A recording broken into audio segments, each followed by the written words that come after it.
ntabwo nzongera kubabara ukundi, ntabwo nzongera gutega moto zinsteresa baducundurira kandi tubahaye yacu, ntabwo bizongera.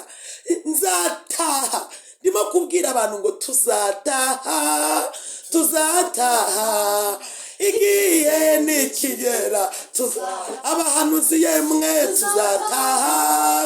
tuzataha igihe nikigera. Ariko wakwibaza ngo uzataha n'iki?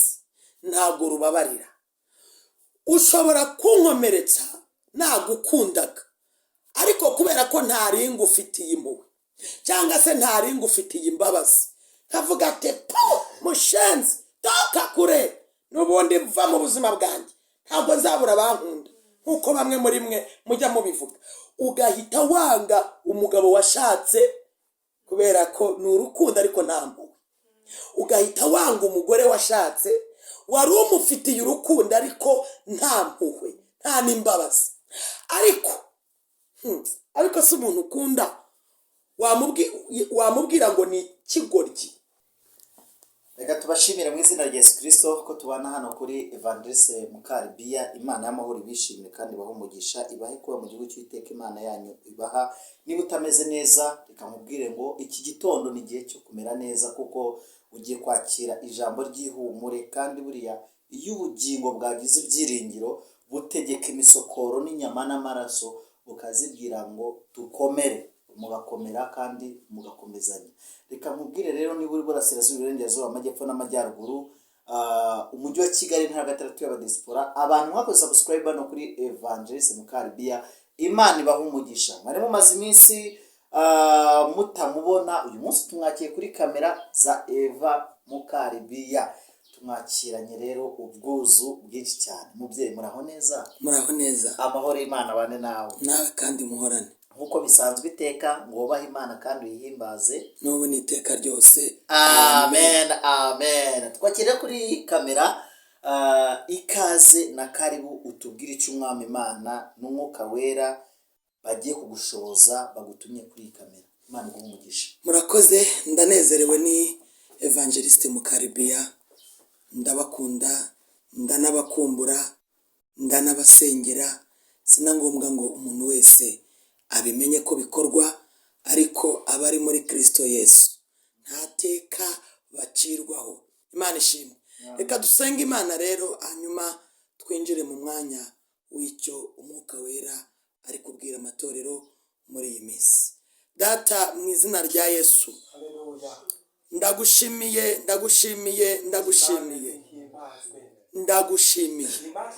ndagushimiye haleluya. Ndagushimiye n'umutima wanjye wose, n'ubwenge bwanjye bwose, n'imbaraga zanjye zose, n'urugo rwanjye rwose, n'inshuti zanjye zose, n'abari muri Kristo Yesu bose. Turagushimiye. Uyu mwanya ugize neza, uyu mwanya urakoze, nuhabwe icyubahiro. Kunyemereye guhagarara nkuvugira, izina ryawe nirishimwe. Ukunda umuntu ukuvuga neza, ukunda umuntu uguhamya, ukunda umuntu ukwamamaza. Mana ishimwe, haleluya. Reka mvuge ngo warakoze kuturinda no kuturengera, kudukurikirana no kutwitaho. Ibyaduhigaga byari byinshi, waradutabaye. Watabaye abarushye n'abaremerewe, watabaye abafite ibibazo mu mitima. Umuririmbyi avuze neza aravanga intimba zacu warazikoreye, nizo wishyizeho, ngo warishyuye nta mwenda uturimo, ngo n'ikimenyimenyi waduteguriye ikibanza mu bwami bwawe. Turagushimiye.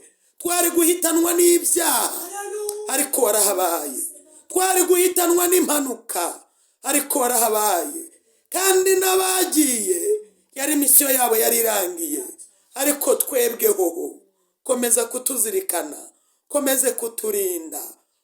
Nibyo tanga ihumure mu mitima y'ubwoko bwawe. Hari abafite imitima ishenjaguritse, hari abafite imitima yuzuye agahinda, hari abafite imitima ifite amarira, hari abaririra umurimo wawe, hari abarira kubw'ubwabo, hari n'abarira ku bwaho bari, ariko Yesu niba tukugiriyeho umugisha uyu mwanya unyemereye ngewe na bene data ureke izina ryawe ryubahwe ku bwawe, hanyuma aka gahumaye ntuzakicuze, uyu mwanya umpaye ntuzawinubemwo kubera yuko navuze ibyo udashaka, ahubwo ndumva nifuza ko muri deklarasiyo hajya habonekamo umugisha uturutse kuri wowe, kuko nzi neza yuko ari we wenyine gusa ufite urufunguruzo rw'ibizaba. Urakoze urakarama kubana nanjye n'abankurikiye mu izina rya Yesu, amen. Bene data nshuti z'umusaraba, mwebwe mwese mukurikirana Evangeliste Mukalibiya, hari indirimbo umwuka wera yashyize ku mutima wanjye. Ni umuririmbyi wa 88. Mu by'ukuri ndagerageza unyemerere wumve icyo umwuka wera akubwira, hanyuma niwumve njye uko ndirimba, ariko ndashimira Imana ko yanyemereye kumpa abakozi b'Imana bamfasha kuririmba iyi ndirimbo kugira ngo n'ijwi risohoke neza. Numva Yesu anyemeza ko mbuze imbaraga ngo njye musenga iteka, ntacyo nzamuburana. Yanyishyuriye ya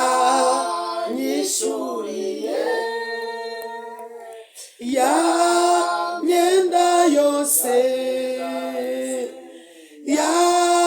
yababariye ibyaha, atumanera de. Niwe ufite imbaraga zihagije rwose zo gukiza ababembe, zigakiza umutima. Yanyishyuriye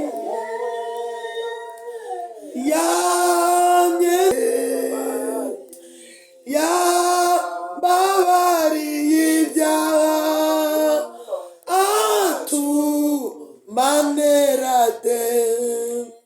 Singiri kiza nkora nibesherejweho n'ubuntu bwawe gusa, nezwa n'amaraso de. Wanyishyuriye ya myenda yose, yambabariye ibyaha, atumanera de. Nasaga n'uwapfuye mu mutima wanjye, maze Yesu aranzura kandi ni unkomeza. Yanyishyuriye ya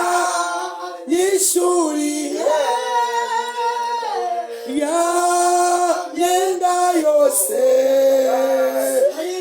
yambabariye ibyaha, atumanera de. Imbere ya ntebe nzahagararayo, nzaba njya nk'iminyago nyishyikirize Yesu. Yanyishyuriye Yesu, yanyishyuriye ya myenda yose, yambabariye ibyaha, atumanera. Yanyishyuriye warakoze Yesu, ya myenda yose, yambabariye ibyaha atumanera nasaga n'uwapfuye mu mutima wanjye maze haranzura kandi ni unkomeza yanyishyuriye ya myenda yose yambabariye ibyaha atumanera imbere y'ayandi y'ubwami nzahagararayo nzabanja nyiminyago nyishyikirize Yesu yanyishyuriye Yesu yanyishyuriye ya myenda yose yambabariye ibyaha atumanera Mana uri mwiza watwishyuriye amadeni menshi wakoze ibikomeye byinshi wakoze iby'imbaraga warakoze Mana warakoze njyewe wanyishyuriye imyenda myinshi ntabwo ari iyo muri botike z'abacuruzi ntabwo ari imyenda ya banke ni imyenda myinshi y'ibyaha wankuye umutwaro wari undemereye cya gihe ntari bwakwakire waranduhuye wagize neza wanyishyuriye imyenda yose wambabariye ibyaha haleluya data na mama ntabwo bari kumbabarira ibyaha abavandimwe tuvukana ntabwo bari kumbabarira ibyaha ubutunzi bw'isi ntabwo bwari kumbabarira ibyaha nagushimiye njye na bene data bakurikiranye ijambo ryawe ko watubabariye ibyaha izina ryawe nirihimbazwe izina ryawe nirishyirwe hejuru haleluya urakoze mwami ngaho reka ubane natwe abantu bose bibuke yuko hari icyo ubemeza Imana ishimwe muririmbyi yuzuye umwuka wera haravuze ngo numva Yesu anyemeza numva Yesu anyemeza Yesu aranyemeza Yesu arakwemeza iyaza kutakwemeza uba uri icyigenge iyaza kutakwemeza uba warananiranye uba uri mayibobo iyaza kutakwemeza tekereza ahantu wari kuburira ariko turashimira uwo mwami Imana ishimwe muri njye aravuze ngo numva Yesu anyemeza aravuga ngo ko numva mbuze imbaraga Yesu arakwemeza kubuza imbaraga nanjye aranyemeza ko mbuze imbaraga ariko igiteye agahinda nuko iri jwi kuryumva twaba dutinda kumva akatwemeza ko tubuze imbaraga Imana ishimwe haravuze ngo niba akwemeza kuzibuze ngo ngaho jya umusenga iteka ngo nta kintu uzamuburana ngo yakwishyuriye ya myenda yose yakubabariye ibyaha rakita bonestansoma yakubabariye ibyaha yakubabariye ubujura yakubabariye ubusambanyi yakubabariye ishyari yakubabariye amagambo yakubabariye ubwicanyi yakubabariye ubugome nyamara Yesu yarakubabariye Yesu yarakubabariye yarakubabariye ntacyo uri cyo yarakubabariye yakubabariye ibyaha yishuye amadeni uramutse agwaye fagitire y'ideni ry'ubusinzi, ubusambanyi, ubujura, ishyari, inzangano, amacakubiri, gusebanya, yemwe hari n'abihaye intebe ye bafata intebe y'imanza bayimukuraho bayicaraho. Ibyo byose yakubabariye. Reba ukuntu wahoraga ubihiwe no kubona abantu, nta rukundo. Ayiwe data wa twese, Imana yakubabariye ibyaha. Uyu ni Yesu ndimo kukubwira, ni Yesu Umunyanazareti, ni Yesu intara yo mu muryango wa Yuda, igishyitsi cya Dawidi, ni nyakubahwa umwami wacu. Ndimo kukubwira ko akwemeza ubuzima. Imana nihimbaza, ari kukwemeza kandi akakwemeza kubuza imbaraga, kandi akakubwira ko yakubabariye ibyaha. Ese uribuka ko uyu mugabo yakubabariye ibyaha?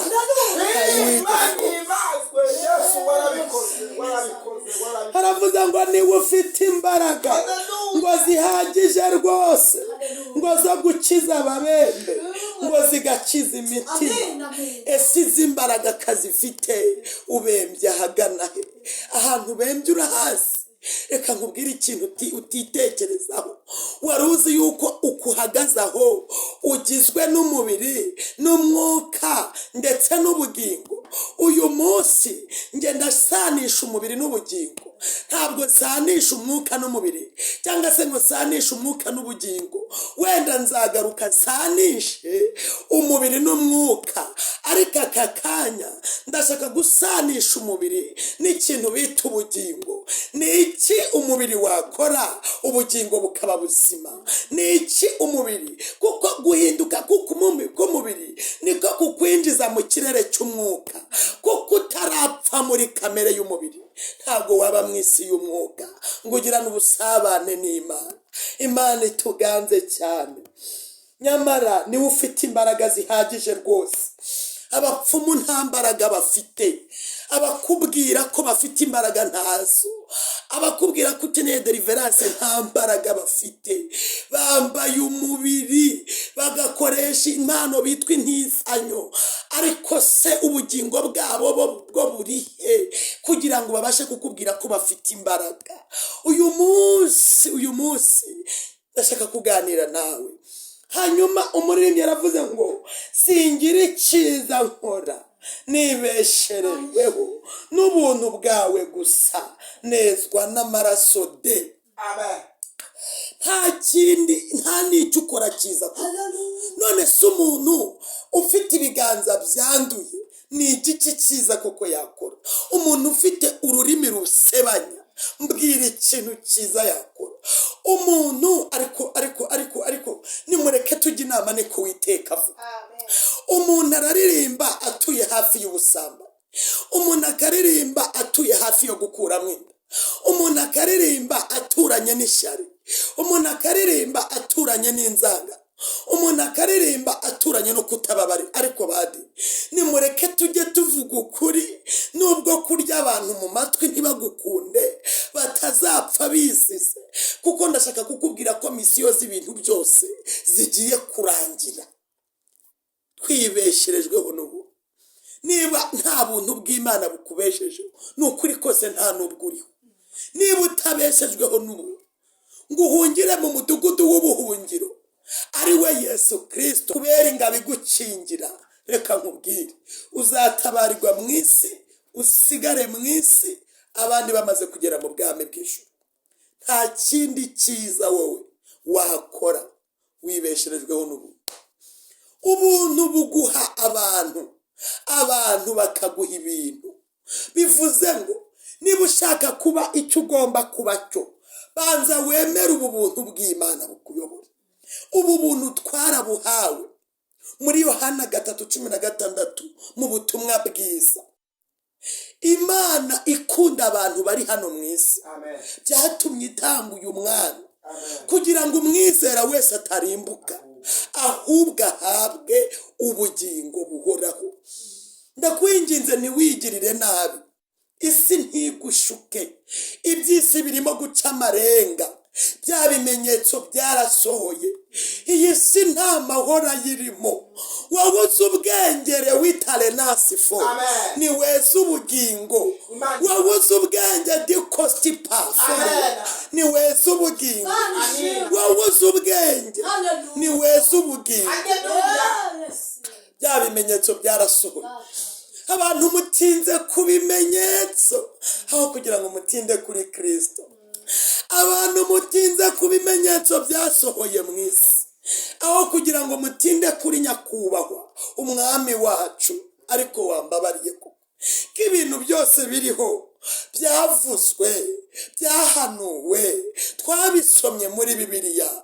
Waretse kumera nk'umusazi, waretse guta igihe uvuga iby'ibihe. Abantu bazapfa, n'ubu barapfa, no mu kanya barapfuye, n'ejo bazapfa. Ariko ngo umuririmbyi yose uyu mwuka aravuga ngo hahirwa bapfa bapfira mu mwami. Umwuka atiye baruhuke wanikata fosa baruhuke. Hari abantu Imana ijya yemera ko baruhuka. Mwege mugakomeza mubarusha, mwe kurusha abantu, mureke abantu baruhuke. Imana itugirire neza. Aravuze ngo nasaga n'uwapfuye mu mutima wanjye, ngo maze Yesu aranzura kandi niwe unkomeza. Imana ishimwe. Gupfa kubi ni ugupfa mu mwuka. Gupfa kubi ni ugupfa waramenye Yesu. Ibaze gupfa nabi ugapfana ibyaha warabatijwe mu mazi menshi, ni agahinda gakomeye cyane. Ibaze gupfa upfiriye mu butunzi buzarangirira hano mu isi.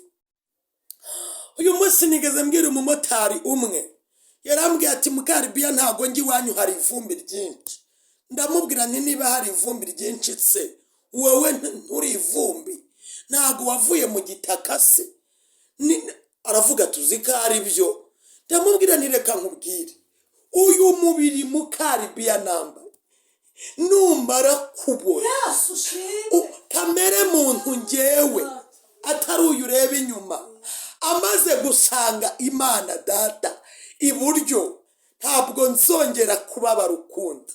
Ntabwo nzongera gutega moto zinstressa babaducundurira kandi tubahaye yacu. Ntabwo bizongera. Nzataha. Ndimo kubwira abantu ngo tuzataha. Igihe nikigera abahanuzi yemwe tuzataha. Igihe nikigera. Ariko wakwibaza ngo uzataha niki? Tuzataha niki? Abo mu ijuru barabatasha, n'ikindi kandi barabakumbuye. Abo mu ijuru barabatasha, n'ikindi kandi barabakumbuye. Ese ujya ugira amatsiko yuko mu ijuru bagukumbuye? Helawe difo. Reka mbabwire, ejo bundi natangajwe nuko umuntu avuze ati Mukalibiya ngewe ntinya gupfa. Namwana kupfuye. Ati kupfuye nabupfanye ibyaha. Abo mu ijuru barimo baraturembuza. Niyo mpamvu Yesu atwemeza ko tubuze imbaraga tumusenga iteka. Ntawe tubyiganira na Yesu. Reka mbabwire, abarwanira Yesu mu nsengero mukomeze muterane ingumi n'imigeri, ariko abazi Imana yabo bazakomera. Abahanuzi murwanira Yesu mu bantu, Yesu w'ibintu ntawe ugihari. Yesu w'imitsima ntawe ugihari. Yesu w'amazu ntawe ugihari. Udakora nta kaje. Reka nkubwire, haleluya, ndafashijwe. Reka nkubwire, hari ikintu abantu bibeshaho. Ushaka wemere ko Yesu hari ibyo akwemeza, nubwo ujya ukatakata ku ruhande. Ariko reka mbabwize ukuri, bene data turapfitse. Kuba najya hano nkagucira imanza, ngafata agatebe ngaca imanza koko pe. Ese ubu ngewe ugucira urubanza, ngewe ntawe uri kuruncira? ese wowe ucira mwene se urubanza abantu ariko uzaza we guceceka intebe y'Imana ese ubundi reka tujye no mu buryo bw'umubiri k'abacamanza tubafite bashyizweho n'Imana mu itegeko ry'umubiri mu buryo bw'umubiri twagiye tuvuga tuti iki kintu cyarangiye gicira urubanza iki kintu ntigikizwa neza ubundi terimo gakiza niba ari termometre gakiza ntago mbizi ubundi iyi instrument ipima gakiza muri physique irahari ndabaza aba physicien bageze ku nzego zirenze ese muri theology twarayize iyi instrument ipima gakiza kamugira inama nk'iyo nigiriye nasanze Mukalibiya ni n'ubuhamya nasanze Mukalibiya kureba nkagutindaho mba ndi kwigirira nabi mba ndi no guta umwanya wanjye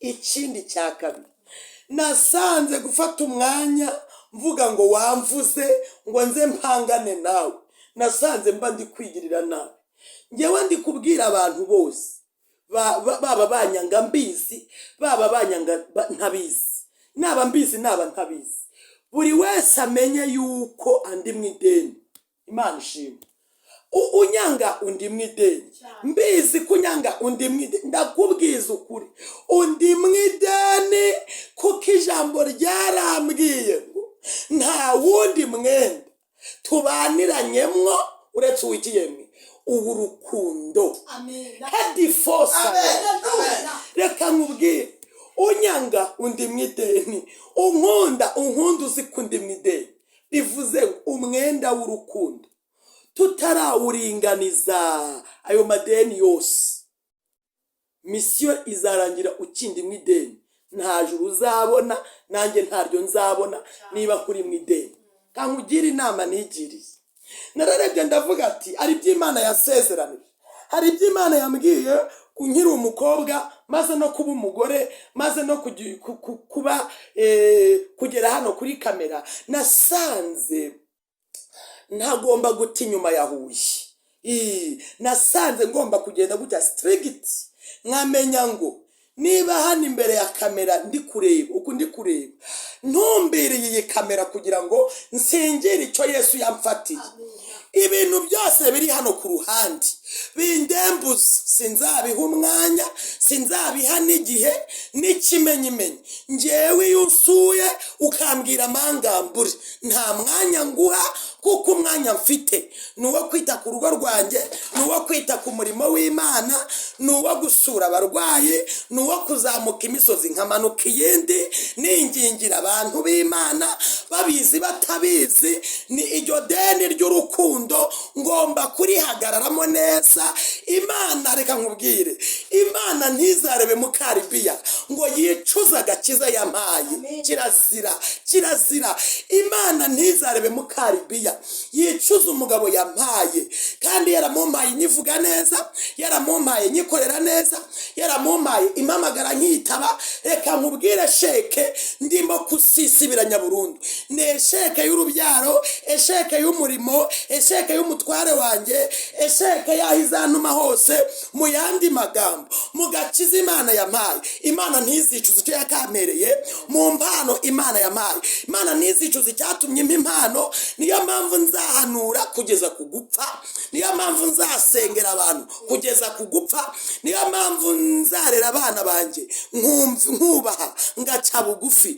kuko namaze kumenya ko ari uwo nduta ari unduta ari n'uwo mbyaye tuberaniranyemo amadeni ngomba gukora ibishoboka byose misiyo yanjye hano mu isi ikazarangira umuntu ufite zahabu yanjye ayimaye hatesowa vekita jite baresa de komprefo namaze kumenya neza nta wundi mwenda hano kuri botike mfata ideni ntabwo uriya mwenda bawubara umwenda ijuru rimbaraho ni umwenda w'urukundo kandi uyu mwenda w'urukundo untegeka guhagarara mu Baheburayo 12:14 ukambwira ati Mukalibiya rero ugira umwete wo kubana n'abantu bose amahoro no kwezwa kuko umuntu utejejwe atazareba umwami Imana maze kumenya ko niba ntejejwe ijuru ndirimba ntazarijyamo. Ubwo rero sinzagutaho umwanya, sinzagutaho igihe. Icyakora reka nkubwire inama, nukenera amasengesho nzayaguha. Hari biba bikeneye amasengesho. Kabiri, hari biba bikeneye ijambo. Gatatu, hari biba bikeneye impuguro. Icya kane, hari n'ibikeneye imigeri nkayiguha, kuko na Bibiliya iravuga ngo ibitugu by'abapfapfa ni ukubiha inkoni.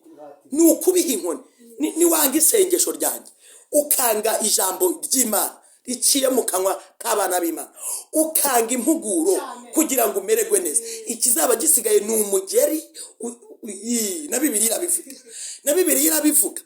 Ikigize, narivuze ngo ikigize icyo kimaze. Hari amasengesho, hari ibyifuzo bidakurwaho n'amasengesho, ahubwo bikurwaho n'inama. Kabiri, iyo umuntu azi ijambo ry'Imana arakura. Kankwibira akabanga gatoya, ubutanze akagaruka. Hari intambwe 5 zishobora zikugeza ku kigero gikura mu mwuka, ukavuga ati byange bikunde ndakuze tu. Intambwe ya mbere ni ukuba uzi kwihana. Kabiri, gusaba. Gatatu, gutegeka. Kane, kwemera ubushake bw'Imana. Gatanu, gushimira Imana. Nguwo muntu ukuze mu mwuka. Kandi reka mbabwize ukuri, ndumva Yesu anyemeza kubabwira ijambo ry'Imana. Yesu aranyemeza ko ngomba kuvuga ibi bintu. Reka nkubwire, niba uhora wihana ukaza ati mpereza bambwiye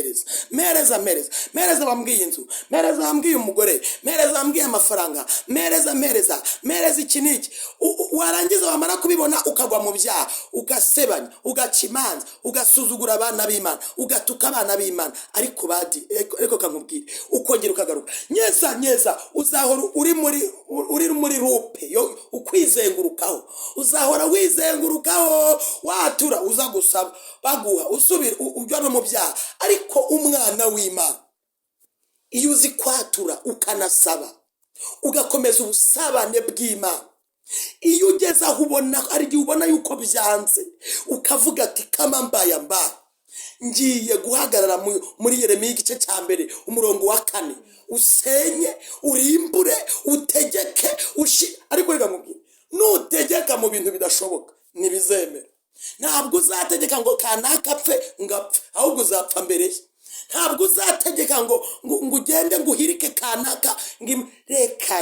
Reka nkubwire, we kwigirira nabi, reka kwigirira nabi. Tegekera ubuzima bwawe kuko byaragucanze. Tegekera abana bawe, tegekera ubukumi bwawe, tegekera ubusore bwawe, tegekera inshuti zawe, tegekera ababyeyi bawe, tegekera umugabo wawe, tegekera umugore wawe. Dore byaragucanze. Reka kujya gutegekera abandi, nawe wacanganyikiwe. Imana idutabare cyane. Iyo maze kuva ku ntambwe yo gutegeka, uravuga ngo ubushake bwawe Mana. Haleluya. Abantu ubushake bw'Imana murabukatira, mukabukatira, kandi mu bushake bw'Imana burya rero nta muntu womorwa atakomeretse. Oya, nta n'umuntu ubabarira atababaye. Ntabwo bishoboka. Ariko ugomba kubanza kwemera ubushake bw'Imana. Wari uzi ko ubushake bw'Imana bukwinjiza mu kigeragezo buri gukingura igisubizo? Wari uzi ko n'ubushake bw'Imana, reka nkubwire, igisubizo gituranye n'ikibazo gihekanye n'igisubizo. Bivuze ngo ntabwo uzahora. Hari nk'abantu bavuga ati atari ko mama Mukalibiya, ati rwose, ati mu minsi ishize byari bimeze neza, ati none byabaye irabu. Nanjye ati komera kuko ejo bundi uzakomeza abandi. Reka nkubwire, ni uko utaramenya ubushake bw'Imana uko bukora. Ubundi niba nta cyaha, ukaba uzi neza kubanye n'Imana neza, waretse ikagutreninga ukavamwo icyo ugomba kuvamwo kugira ngo ejo uzakomeze abandi. Reka niyihutire, iyo umaze kwemera ubushake bw'Imana winjira mu mashimwe. Ariko ubundi abantu twinjira mu nsengero, ubundi tuhinjizwa n'ibintu bibiri: ni ugusaba no gushima. Ubwo ngubwo utagiye mu nzu y'Imana gusaba, atanagiye no gushima, ubwo ibindi biba bimujyanye. Ni bya bindi nyene usanga abantu bariko barakora ibidafite umumaro. Kontrola ikintu cyakujyanye mu rusengero, maze Yesu nakwemeza wemere wihane. kontrola ikintu cyakujyanye mu nzu y'Imana. Nigeze mvuga ijambo ryiza mu Baheburayo 12:14. Ndimo kuguhamo n'ubuhamya, nkakubwira icyemezo nafashe, nkakubwira intego nafashe. Reka nkubwize ukuri, uyu muntu wanga kubabarira, ariko man uhabwa icyubahiro. Uyu muntu wanga kubabarira, uzi ko abitse zahabu yawe. Uzi ko uyu muntu umubwira ngo sinzakubabarira. Nasoma ijambo ry'Imana hano kugira ngo ubyumve neza. Matayo 7, ubutumwa bwiza, haravuze ngo nimugacire abandi urubanza mu mitima yanyu, kugira ngo namwe mutazarucirwa, kuko urubanza muca ari rwo muzacirwa namwe, urugero mugereramo ari rwo muzagererwamo namwe. Imana idutabare cyane. Uzi uko navuze Yesu, amagambo n'aya Yesu navuze ngo ntimugacike imanza. Noneho arakwemeza ko utagomba guca imanza, ariko wowe niba hari ikintu cyuzuye muri wowe ni uguca imanza. Noneho rero umva uko navuze, n'ubundi muri mu butumwa bwiza 6:14 aravuze ngo kuko nimutababarira abantu ibyaha byabo, na so wo mu ijuru, kuko nimubabarira abantu ibyaha byabo, na so wo mu ijuru azabababarira namwe, ariko nimutababarira abantu, na so nawe ntazabababarira ibyaha byanyu. Mwakire neza ijambo ry'Imana. Reka nkubwire ibanga rikomeye. Hari igihe dusoma ijambo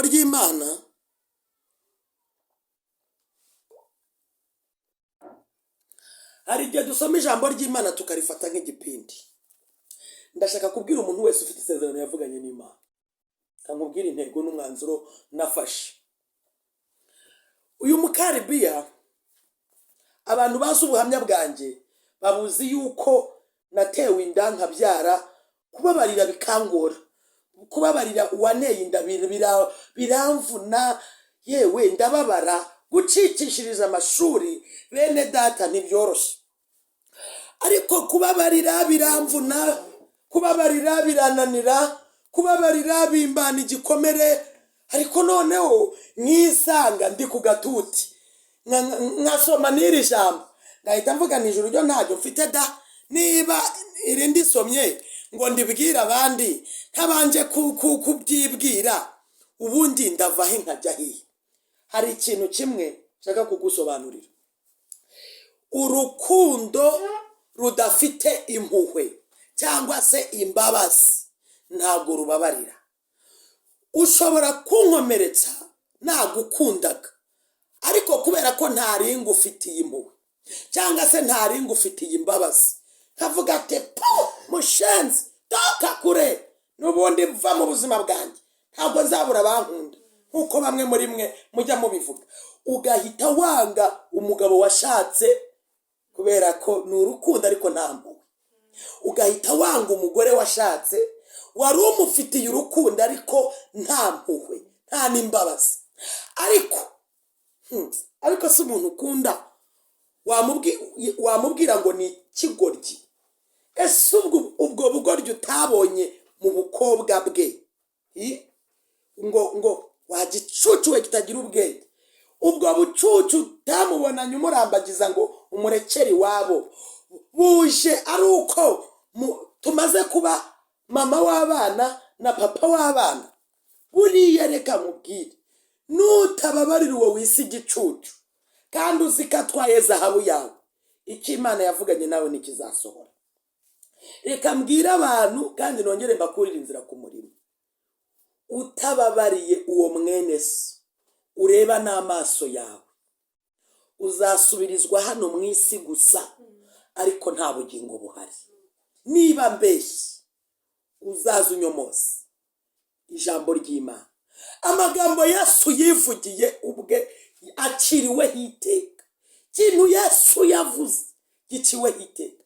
Reka nkubwire, azasohoza ibyo yavuze, kuko yavuze neza. Yaravuze ngo ngamvubira imvura ababi n'abeza, ababi n'abeza bavubirwa imvura.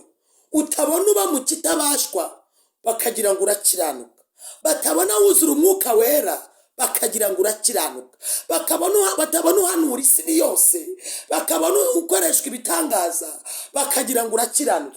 Banza ukontororera ideni ry'imbabazi. Nigeze ntangira mvuga ngo namaze kugira ihishurirwa ko umuntu wese andi mideni, nanjye mfite umuntu ideni. Niba hari uwo nanga, muri mu mwenda w'urukundo. Niba harimo unyanga, andi mu mwenda w'urukundo. Hanyuma mvuka avuze, aravuze ngo ntimugace imanza. Reba imanza zose, uhera ku Muhima ukageza i Kanombe uca imanza, uhera mu cyaro ukageza mu giturage uca imanza, uhera babandi bose imanza. Waretse kwigirira nabi, reka nkugarure. Garukiraho ubwire Yesu ati Yesu, uzi ko nasanze nshobora guhemberwa hano mu isi ubugingo nta buhari. Hari n'abantu bashaka kuzahemberwa hano mu isi. Reka nkubwize ukuri, Imana nibibona ugambiriye mu mutima ko ugomba kubanza gupyeta no kwesikoroka ukazihana nyuma. Hano bavuze ngo, hano ijambo ryavuze ngo Matayo 7:2 ngo kuko urubanza muca arirwo muzacirwa namwe, urugero mugereramo arirwo muzagererwamo namwe. Uri kubyumva? Ujye wibuka umugabo bita Ahabu ujye mwibuka neza ukuntu Imana yavuze ati ninde wancukashukira Ahabu. Kiriya gice ugisomye usanga yarasabye imbabazi, arababarirwa. Ariko ijambo Imana yari yavuze, ngaho imbwa zarigatiye amaraso haniwa lesitabori yasiya ya Naboti niho zizaribatira yawe. Reka nkugire inama, imbabazi wasaba ntago zakubuza kujya muri Gihenomu, kubera ko ari ibintu wagambiriye. Reka gukora icyaha ukigambiriye, wabona kiki ugisitaraho, ariko ntabwo kugikora wakigambiriye. Nzihana kambanze nshakishe igituma mbaho, nzihana. Reka nkubwire, nanjye nibwire, Yesu hari icyo akwemeza. Nubwo kumuvuga bitakibaryoheye, nubwo kumwamamaza bitakibaryoheye, ariko reka nkubwire, nta wundi mugabo nabonye uca imanza zitabera nka nyakubahwa umwami wacu. Nta wundi muntu ukuha kugubwa neza uretse Imana. Dore we wasubiye mu byaha, dore we wataye umurongo, dore we wasubiye inyuma. Hagarara mu Baheburayo 12:14, ugira umwete wo kubana n'abantu bose amahoro. Nudatanga umwenda ufite ngo ubabarire uwo wakubabaje, inzu Imana yakubwiye ntuzayibamo. Nunayibamo uzayiba, nutanayiba uzayesikoroka. Ariko iyo nayo ntizamara kabiri. Umugore Imana yakubwiye hakaba agakurikiraho abantu, ibintu bikaza nyuma. Niba ushyira ibintu imbere y'abantu egare 0, niba ushyira ibyawe byose iby'Imana yakuronkeje, waravuye mu ndaza ba mama ntacyo ufite, ukabibanza imbere y'abantu, ndakubwiza ukuri ngo uri muri esheke ikomeye cyane. Banza kwizera mu Mana, ugira ubusabane n'Imana. Ubusabane bw'Imana aribwo buntu bw'Imana.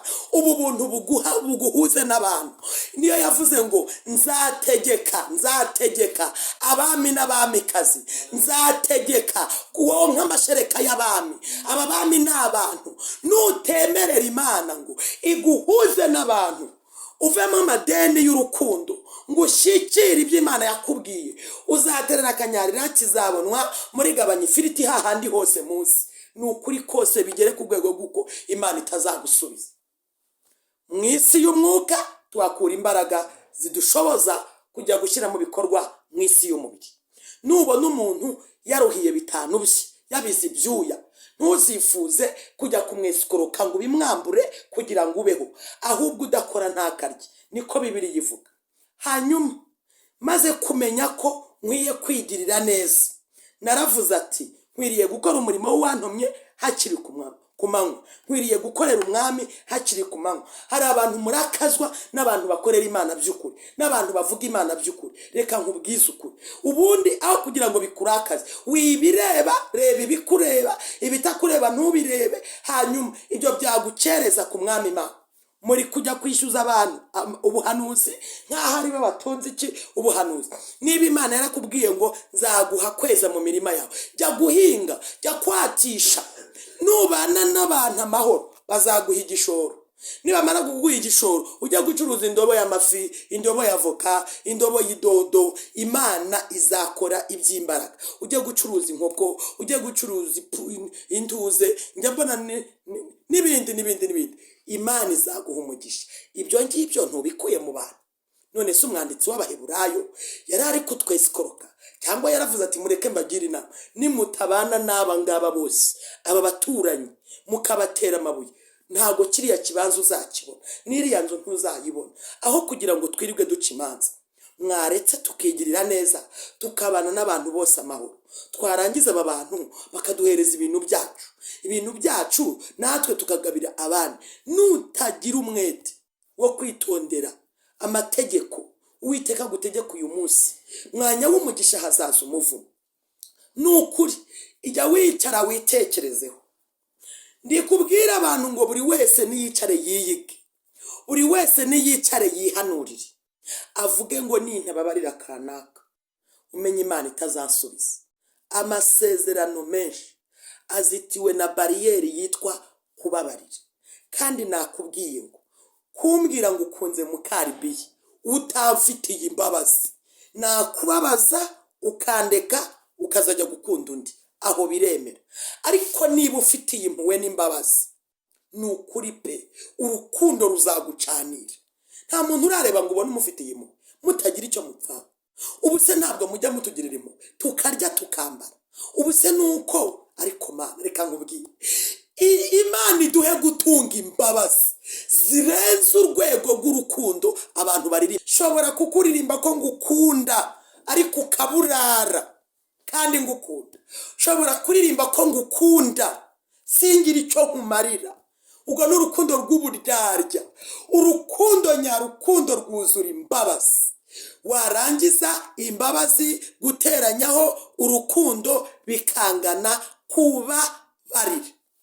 Rero njyewe nuzuye imbabazi, mbabarira uwanteye inda, numva ntazongera guhagarara ku gatuti ntamubwiye ngo Papa Jeanne d'Arc mbabarira, nanjye ndakubabariye. Impamvu navuze ngo mbabarira, iyo umuntu aguhemukiye hari ibyo ugambirira bibi, hari ibyo utekereza bibi, hari amagambo mwaturaho nawe, hari amagambo mubwira. Ntuzavuge ngo ese umwanya uvuga ngo kanaka yaragukomerekeje, wowe akimara kugukomeretsa ururimi rwawe rwavuze bingana gute?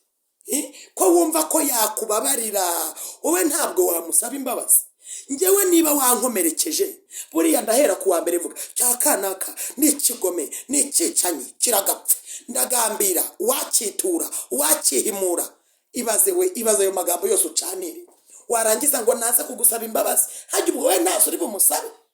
None se nyuma amaze kugukomeretsa we ntabyo wongeyeho. Ariko mwaretse iyi Mana tukayivuga ko ari inyembabazi hagati y'abantu babiri.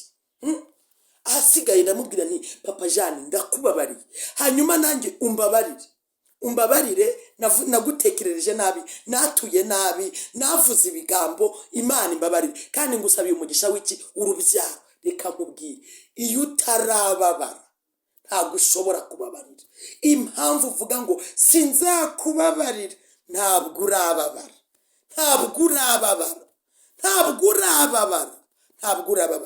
Ariko nureba ku musaraba, urareba Yesu bamukubita umusumari wa mbere ku maguru n'uwo mu maboko akiri muzima, uzumva urusaku yatatse. Niba ugerageza kureba imfashanyigisho za turadu filime, ibuka nawe izo mbabazi wazihaye mwene so, mukareka kutuvuna tw'abahanuzi. Ibyo twabahanuriye ko bizasohora, warekuye imbabazi. Wababariye iby'Imana yakubwiye bigasohora. Wababariye iby'Imana yavuze ko bizaca mu ubabariye. Wababariye ko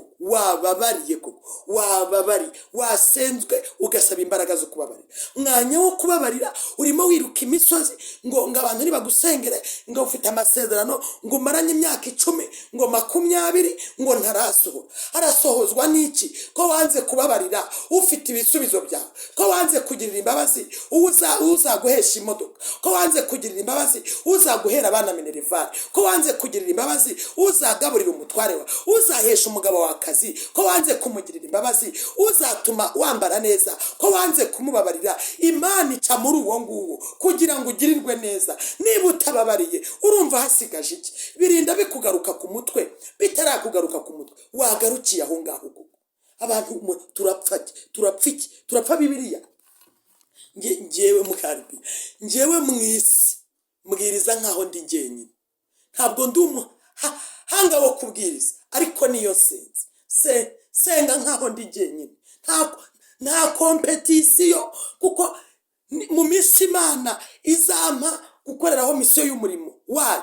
Ntabwo shaka ko Imana izicuza icyatumye impagakiza, ntabwo shaka ko Imana izicuza icyatumye inderesha abana bayo iminyago myinshi. Ntabwo shaka ko Imana izatuma nicuza. Ndagira ngo soza nkwifurize umutima wo kwitekereza. Ndakwinginze waretse kwirukanka nk'uwayobye, ahubwo ukicara hasi ukiga nawe ukayobora abandi. Ese uyu wiruka inyuma igihe azaba atakiriho ninde wundi? Nimushake mujye mumfata ukundi, ariko nabwiye Imana ngo inyigishe gusenga, mbiyisaba imyaka 2, aricyo cyifuzo mfite. Mu by'ukuri irabimpa. Irangije ndayibwira ngo uzampe kwiga ibyawe. Ingiriye neza, ndi ku musozo, kuko nabona gukuna abantu bigisha ijambo ry'Imana bakavuga ngo ejo bundi ngo kwa Kuro, burya n'ijambo ry'Imana niyo ndisomye mba ntitira, kuko hari abafite dogitora muri teoloji, hari abafite profesora muri teoloji. Niyo mpamvu nzavuga umurongo umwe cyangwa 2 nyizane mu buzima busanzwe, niturangiza mu isi y'ibintu, mu isi y'abantu, mu isi y'umwuka. Iri jambo hose ndishiremwo kugira ngo utazagendera mu kigare cyo kuzura umwuka wera gusa ukibagirwa ko n'abana baziga. Kandi umwanditsi wa Zaburi 90:12 aravuga ngo twigishe kubara iminsi yo kubaho kwacu. Ntabwo nzakubwira ngo mu mwuka ngo oya, no mu mubiri yibare neza. Mu isi y'umwuka bari iyo minsi, mu isi y'abantu yibare. Niho urasanga ugomba guhagarara mu Baheburayo 12. Hanyuma mu isi y'umwuka baradusaba gukiranuka. Rero izi si eshatu Imana yazihereye mu itangiriro, ibwira umugabo bita Adamu, iramubwira ngo wowe n'ibi bintu byose uzabitegeka, ariko si wowe wenyine, reka nguhe n'umugore ugukwiriye. Imana yari bashyize muri Edeni, kuko Imana yari bemereye kujya ibasura mu mafu ya nimunsi. Aho ni mu isi y'umwuka. Hanyuma mu isi y'ibintu yakoze, ndabyita gute, creation, yashyizeho ibintu byose nkenerwa, ku buryo Adamu atazicwa n'inzara cyangwa se ngo agire ikibazo. Imana iza no mu isi y'abantu imukura mu rubavu imuha umugore. Mu yandi magambo, yanze kazagira irungu. Ibyo bintu bitatu byose Imana yarabikoze. None rero wowe urashaka ngo tubane mu mwuka gusa, twuzure umwuka wera duhanure, utaha ufashijwe. Ibyo imbaraga iguhaye nutajya mu isi y'abantu ngo uzikundisha abantu bagukunde baguha ibyo ukeneye, urumva uzamera gute? Urumva uzabaho gute?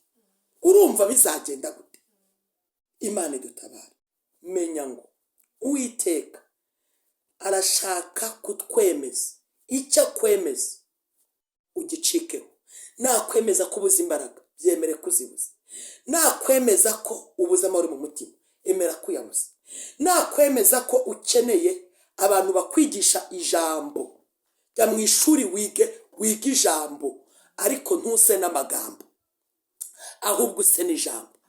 Hanyuma we kwigirira nabi, uhanga amaso ku bantu.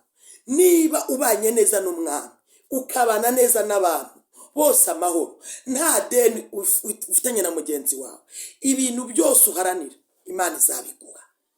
Salomo yaravuze ati mbanye nawe neza, ariko noneho hari icyo mbuze, ndabura ubwenge bwo kumanaginga aba bantu bose nibwo bwenge mbura. Imana iravuga ati mwana wa ubwo utansabye ubutunzi ukansaba ubwenge, reka nkubwire Imana irazi neza icyatuma tubana n'abantu bose amahoro, ko n'ibindi yabiduha, n'ibindi yabituremera. Ndaguhendahenze nanjye nihendahenda kubw'imbabazi z'Imana. Icare wiyitekerezeho. Uyu muntu utumye ugira igihaha kirekire ni nko kwahagira. Ibi bintu bikunda kuba ku bantu birukanka, ukahagizwa n'umuntu, umuntu akwahagizwa nkandi. Ugize amahirwe ukabona umuntu ukubwira ati nyigisha uko nasenga, nyigisha uko nagirana ubusabane n'Imana. Mu gihe uwo muntu ukwigishije ujye utekereza yuko igihe nikigera azataha. Imana ishimwe. Tugiye gusenga Imana. Kadusenga Imana. Numva navuga byinshi kandi nuzuye kuvuga byinshi kandi mpagurukiye kuvuga, kuko ndumva nifuza ubwami bw'Imana kuba bukeneye, ariko twazabutahamo bw'Imana twazabutahamo. Reka dusenge. Ese waba kubabarira bijya bikugora? Ese kubana n'abantu bose amahoro kari bafite umugisha wawe byajya biba bikugora? Ese wumva twagufasha iki? Ese wumva mu buzima bwawe wumva umerewe gute? Ese waba ujya usenga ukizengurukaho, watura usaba gusa akaba ari aho ngaho nta yindi ntambwe? Urumva waba ushaka gukura mu buryo bw'umwuka? Hamagara kuri izo nimero ziri hasi kuri Evangeliste Mukalibiya, ndetse n'abandi bakozi b'Imana bose ubonamo koko bagukuza ukagera ku rugero wumva ushaka ko nawe wazakuza abandi, ukaba umwigishwa wa Yesu Kristo ku kigero gihamye, ugakora ibyo Yesu agutegeka, ugakora ibyo Yesu akwemeza, ukamwamamaza mu mahanga yose. Nimvuga amahanga yose, ntabwo ari mu mudugudu ubamo, ntabwo ari muri karitsiye, nta nubwo ari mu itorero usengeramo, ni inyuma y'urusengero, hirya y'urusengero, kugenda hirya no hino ku bantu batarakira Yesu nk'umwami n'umukiza, aho hose ukahagera. Ese ntabwo wumva waba umumaro umariye Imana? Niba inkwi bazicana, umumaro w'inkwi ni ugucana, umumaro w'inzu ni ukubabwamo, umumaro w'imodoka ni ukugenderwamo, wowe ntabwo wumva hari umumaro wamara?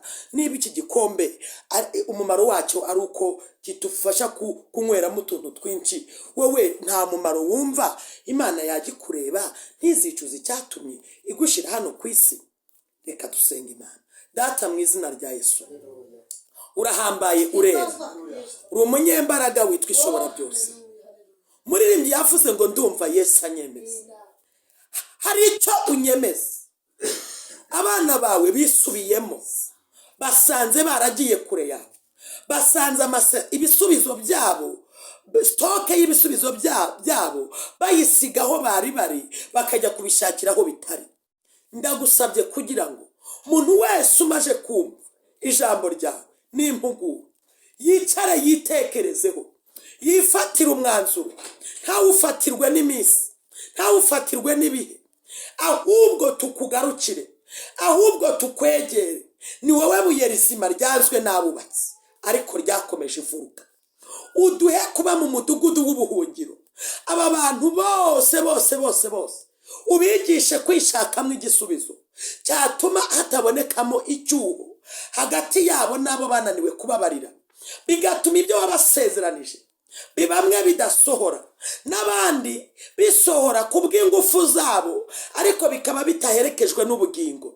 Ariko twebwe icyo dukeneye ni uko twaca mu mubiri tukazagira iherezo ryiza, tukazahamagarwa mu mazina. Ndasenze ngo mwami, ntaba ari twebwe wemeye guca bugufi umubabarire, wemeye kukwakira nk'umwami n'umukiza, nawe umugirire neza, wireherezeho amahanga, wireherezeho abantu, abaguye bagaruke, abasubiye inyuma bagaruke, abacitse intege bagaruke, abafite ibikomere bagaruke, abihebye ubagarure, abafite intimba ubagarure. Ni wowe womora. Waravuze ngo mwese abarushe, Matayo 11:28, ngo n'abarushe n'abaremerewe nimuze munsange ndabaruhura. Yesu araruhura. Turagushimiye kuri karuhura kandi ukwizeye kugira ngo atazapfa ataruhuwe, akaba ateye intambwe yo kukwakira. Umugirire neza, kuko umuntu wasubiye inyuma mu mutima niwe ubizi neza, nawe umugirire neza. Icyubahiro cyawe nigishyirwe hejuru none n'iteka ryose. Amen.